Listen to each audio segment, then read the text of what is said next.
시민들도 이해할 수 있도록 쉽게 설명해 주시는 분입니다. 이동훈 블로크 대표 전화 연결되어 있습니다. 대표님 안녕하십니까?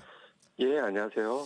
저희가 요즘 그 선물 드리는 퀴즈 드릴 때 이 교통안전 퀴즈 많이 드리거든요. 어떻게 좀 예. 대표님은 운전 좀 잘 하세요?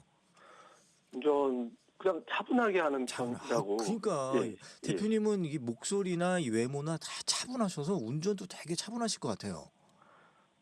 예, 그냥 뭐 너무 차분해서 문제인 것 같습니다. 알겠습니다.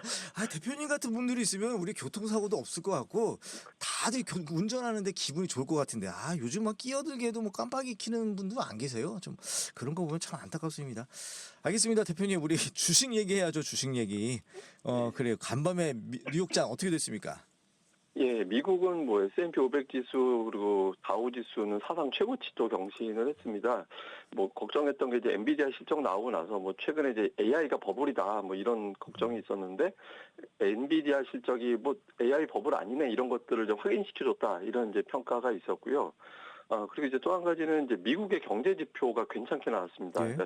그러니까 미국은 이제 GDP를 3번 발표하거든요. 그러니까 속보치가 나오고 잠정치가 나오고 나중에 이제 확정치가 나오는데 이번에 이제 잠정치가 나왔습니다. 3.3%. 이게 이제 예. 속보치에서 나왔던 게 3.0이었는데 이게 실제로 미국 성장은 처음에 대충 계산했을 때보다 더 잘 나온 게 되는 거거든요. 그래서 미국의 성장률이 예상했던 것보다 왜 잘 나왔나 봤더니 이제 수입이 줄고 대신 소비가 늘어나고 기업들의 투자가 예상했던 것보다 더 많이 늘었다라는 거예요. 그래서 미국의 경제가 생각보다 잘 돌아가는구나.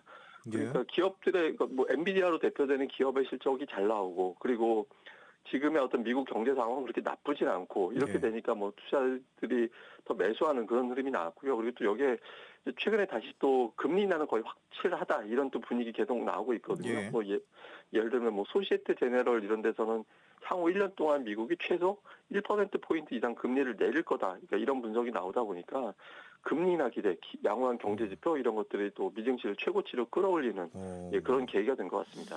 야, 근데 이 뭐 지금 미국 경제 지표가 뭐 3.3 뭐 요 얘기 나오니까 좀 되게 좀 완전히 다른 나라, 다른 세상 얘기하고 있는 것 같아요. 우리나라는 뭐 마이너스 성장 얘기하고 있잖아요. 그럼 미국의 이런 경제 성장률이 뭐 우리나라를 포함한 뭐 전 세계 경제를 이렇게 견인을 합니까? 어떻게 됩니까?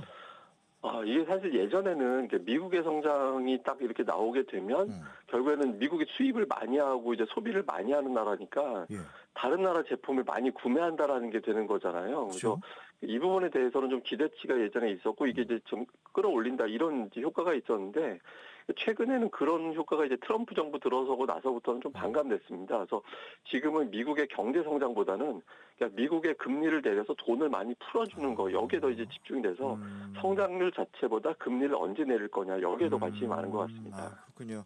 알겠습니다.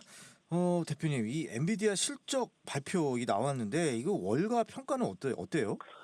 예, 뭐 발표 직후에는 어제 시간 외에서는 한 3% 정도 하락했었는데 그 하락했던 게 데이터 센터 매출이 좀 생각했던 것보다 부진한 거 아니냐. 그다음에 이제 그 계속해서 중국 관련돼서 좀 불확실한데 거기에 대해서 확실하게 우리 중국 수출 많이 할 겁니다. 이런 확신을 심어주지 않았거든요. 그래서 여기에 이제 일부 투자자들이 불안함을 느꼈는데 근데 이제 이내 또 나온 게 본질적으로 보면 매년 매출 성장이 50% 이상 나오는 기업이 미국 기업 중에 거의 없거든요, 지금. 근데 엔비디아가 이제 그런 어떤 성장을 계속해서 이어가고 있다라는 거고, 이번에 이제 실적 가이던스라고 얘기하는데, 우리 앞으로 실적 어떻게 될 것 같아요. 이렇게 예측을 해주거든요. 근데 예측을 한 게 예상치보다 약간 높아가지고 너무 어정쩡한 거 아니냐 이렇게 평가했는데 그러니까 중국을 아예 제외한 거예요. 그러니까 중국 수출 부분을 아예 제외해서 이거는 플러스 알파 될 가능성이 높은 거잖아요. 그래서 생각해 보면 되게 좋은 것 같다. 그래서 뭐 어차피 중국 수출 재개되고 할 거니까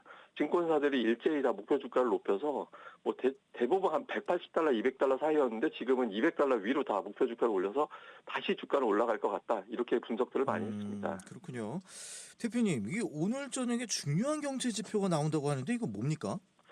예, 그러니까 미국의 PC 물가 지표, 그러니까 개인 소비 지출 물가라는 게 나오는데 우리가 보통 이제 CPI는 예를 들어서 과일이 2개밖에 없다라고 가정을 하고 사과가 100% 올라가고 포도는 아예 안 올랐다. 그럼 이제 사과값은 50%, 그러니까 과일값은 50% 올라갔다라고 우리가 통계를 내잖아요. 근데 이제 소비자들이 올라간 사과를 안 사고 포도만 구매했다. 이러면은 소비자 입장에서는 물가가 제로가 되는 거잖아요. 포도만 구매했으니까 올라간 거 사과는 구매 안 하고. 그래서 연준에서는 뭐가 물가가 올라갔다기보다 실제 소비가 어떤 형태로 전개되는지 보기 때문에 PC를 중요하게 보거든요. 근데 오늘 이 PC 물가가 나옵니다. 근데 이 수치가 앞자리 수가 2%대를 유지하게 되면 인플레이션 걱정을 좀 덜하게 되면서 9월 금리 인하는 확실하다 이렇게 되는데 이게 앞이 3으로 바뀌게 되면 9월 금리 인하는 또 모르는 상황이 생길 수 있게 되거든요. 그래서 주식시장에 상당히 큰 영향을 줄 수 있는 지표라서 오늘 이 지표는 좀 중요하게 체크를 해봐야 될 것 같습니다. 그래요. 근데 왜 2%, 3%, 요 기준이 정해진 이유는 뭐예요? 예, 그러니까 연준에서 목표로 하는 게 이제 연간 2% 인플레이션을 목표로 하는데 그게 이제 바로 이 PC 지표 기준이거든요. 근데 3을 넘어가게 되면 복귀가 어렵다 이렇게 보는 것 같습니다. 예, 알겠습니다. 그러면 이제 우리 주식시장 좀 살펴봐야 되는데 어제 어떻게 마감했습니까? 예, 어제 코스피는 오르고 뭐 코스닥은 빠졌는데 그래도 이제 보통 코스피 기준으로 보면 초반에 좀 주춤했다가 이제 플러스로 마감을 했습니다. 초반에 이제 엔비디아 걱정 때문에 뭐 IT주들 내리고 하면서 이제 좀 빠졌다가 이제 SK하이닉스가 상승으로 돌아섰습니다. 그러니까 결과적으로는 뭐 엔비디아 실적 잘 나온 거다 이런 분석이 나면서 올라갔고 또 초반 이후에 이제 상법 개정 3탄이 9월 초에 바로 추진이 되는데 이게 뭐 자사주 소각이라든가 이런 것들이 포함돼서 9월에 주식시장이 좋아할 만한 어떤 정책 변수가 또 불거지지 않을까 이런 기대가 있었거든요. 그래서 뭐 증권주라든가 지주회사라든가 이런 종목군들이 큰 폭으로 올라가면서 지수를 끌어올렸고 이게 이제 결국에는 코스피를 상승 마감시키는 뭐 결정적인 계기가 된 것 같습니다. 예. 그럼 요거 그 세제 개편안, 이 세제 개편안이 이제 상법 개정안 다 포함된 그건가요?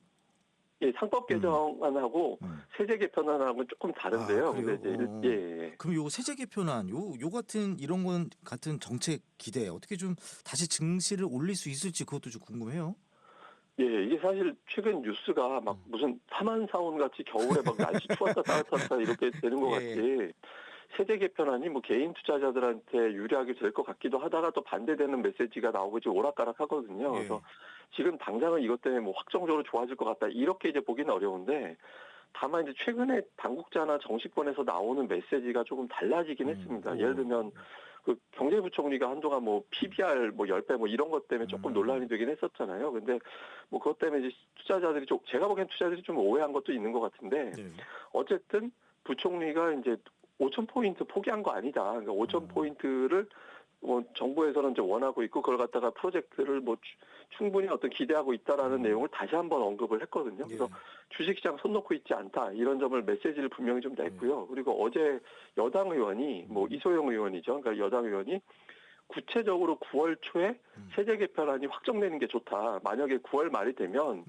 이건 오히려 뭐 50억이 됐든 10억이 됐든 그 의미 자체가 별로 그렇게 중요하지 않게 될 수도 있기 때문에 9월 초에 확정이 될 것으로 예상을 하고 있고 투자자들이 원하는 방식으로 되지 않을까 이렇게 예상을 하고 있다라고 이야기를 했습니다. 그러다 보니까 시장에서는 적어도 9월 초에는 이게 다시 추진이 되나 보다 이렇게 이제 기대감이 작동을 하면서 이제 좀 기대감이 매수를 불러올 가능성이 있는데 다만 이제 이게 하나 가지고는 어렵고 호재들이 막 겹쳐야 되거든요. 그러니까 뭐 앞서 말씀드린 대로 이 뉴스는 계속 오락가락 할 수도 있기 때문에 호재가 겹쳐야 되는 측면에서 본다라면 오늘 밤에 나오는 미국의 PC가 잘 나오고 다음에 이제 계속해서 9월 초에 세제 개편안이 추진이 될 것 같다. 뭐 이런 어떤 메시지가 나오게 되면 아마 9월 초반에 주식시장이 좋아질 가능성도 있는 것 같습니다. 근데 대표님, 그 이재명 대통령이 주가 5,000포인트 시대 열겠다 이렇게 얘기했을 때 저는 그냥 이거 그냥 정치적인 수사다 이렇게 생각을 했는데 실제로 투자하시는 분들은 진짜로 5,000포인트 넘을 거야 뭐 이렇게 막 기대를 많이 하세요? 예, 실제로 이제 그런 기대감이 있었죠. 왜냐하면 이제 정책에 대해서 분명히 메시지를 주겠구나라는 이제 기대가 있어요. 그러니까 뭐 대통령들 되면 보통 예전부터 뭐 747이나 뭐 이런 거 되게 많이 있었잖아요. 근데 그러니까 이번 같은 경우는 뭐 구체적으로 기업들에 대한 어떤 자사주 매입 부분이라든가 이런 것들 몇 가지 제안을 해서 구체적인 보관이 있구나라고 이제 판단을 했었기 때문에 이 메시지 나올 때 자체는 뭐 시장에서는 상당히 좀 기대를 했던 건 사실입니다. 그렇군요. 대표님, 그 어제 보니까 그 코스닥 시장은 좀 코스피 좀에 비해서는 좀 부진을 했어요. 저기 이유가 뭡니까? 예, 우선 어제 2차 전지주가 많이 빠졌습니다. 그러니까 시가총액 큰 종목인데 LNF라는 코스피 종목이 재무 문제가 좀 부각이 되면서 급락을 했고 이게 코스닥의 시가총액 상위 대형 2차 전지주를 동반해서 끌어내렸거든요. 그래서 이게 이제 2차 전지 영향이 좀 있었고, 또 하나는 저는 이제 수급 블랙홀이라고 표현을 하는데, 어제 코스피 증권주가 아주 강하게 올라갔거든요. 그러니까 근데 코스피 증권주하고 코스닥의 시가총액 상위 종목하고 좀 시가총액이 되게 비슷합니다. 그러니까 이게 코스닥 종목 팔고 증권주나 지주회사 사는 게 낫겠구나 이렇게 돼서 수급이 그쪽으로 이제 쏠려가면서 코스닥은 부진하고 코스피는 좀 올라가고 이렇게 엇갈리는 그런 모습을 보였던 것 같습니다. 예, 알겠습니다. 대표님 오늘 여기까지 말씀 듣도록 하겠습니다. 주말 잘 보내십시오. 예, 감사합니다. 지금까지 이동훈 블로크 대표였습니다.